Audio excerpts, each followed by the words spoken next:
Research ഒരു കരിയറാണെന്ന് പറഞ്ഞ് ഞങ്ങൾ വിശ്വസിക്കും. എന്താണ് റിസർച്ച്? ഗവേഷണം നമ്മൾ മലയാളത്തിൽ പറയും. അതായത് ഒരു വിഷയത്തെക്കുറിച്ച് വളരെ ഡീപ്പായിട്ട് പഠിക്കുക. അതിനകത്ത് പലപ്പോഴും നമ്മളൊരു പ്രോബ്ലം കണ്ടെത്തുകയും ആ പ്രോബ്ലത്തിന് കൃത്യമായ സൊല്യൂഷൻസ് കൊടുക്കുന്നതാണ് റിസർച്ച് എന്ന് പറയാം. ഇത് സാമൂഹിക വിഷയങ്ങൾ തുടങ്ങി നമ്മുടെ സയൻസ് വിഷയങ്ങളടക്കം എല്ലാം റിസർച്ചിന്റെ പരിധിയിൽ വരുന്നതാണ്.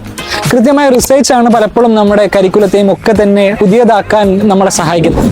റിസർച്ച് ഒരു വലിയ കരിയർ മേഖല കൂടിയാണ്. അതിനകത്ത് എല്ലാതരം റിസർച്ചും വരും. പ്രത്യേകിച്ച് പൊതുവെ നമ്മുടെ നാട്ടിൽ ആളുകൾ റിസർച്ചിന് പോകുന്ന രണ്ട് വഴികളിലൂടെയാണ്. ഒന്ന് UGC നെറ്റ് അല്ലെങ്കിൽ CSIR നെറ്റ് വഴി. ഒന്ന് UGC നെറ്റ് JRF കിട്ടുകയാണെങ്കിൽ ജൂനിയർ റിസർച്ച് ഫെലോഷിപ്പ് വഴി ഗവൺമെന്റിന്റെ അംഗീകാരത്തോടും ഗവൺമെന്റിന്റെ ഫണ്ടിങ്ങോട് കൂടെ തന്നെ നിങ്ങൾക്ക് എന്ത് ചെയ്യാം, ഈ റിസർച്ച് മേഖലയിൽ വർക്ക് ചെയ്യാൻ പറ്റുന്നതാണ്. ഏറ്റവും നല്ല ഇൻസ്റ്റിറ്റ്യൂട്ടിന്റെ ഭാഗമായിട്ട് നിങ്ങൾക്ക് ഗവേഷകനായി തുടരാം.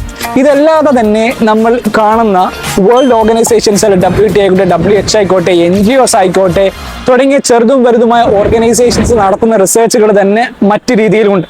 അല്ലാതെ തന്നെ നിങ്ങൾക്ക് ഫ്രീലാൻസ് ആയിട്ട് ഈ കാലയളവ് റിസർച്ച് ചെയ്യാൻ പറ്റുന്നതാണ്. നിങ്ങൾ കണ്ടെത്തുന്ന കാര്യങ്ങളെ നിങ്ങളുടെ രീതിയിൽ കൃത്യമായ പേപ്പർ വർക്കിലൂടെ നിങ്ങൾക്ക് എന്ത് ചെയ്യാം, പബ്ലിഷ് ചെയ്യാം. അത് ബുക്കായിട്ടോ അല്ലെങ്കിൽ മറ്റു വെബ്സൈറ്റിലേക്കോ നിങ്ങൾക്ക് പബ്ലിഷ് ചെയ്യാൻ പറ്റുന്നതാണ്.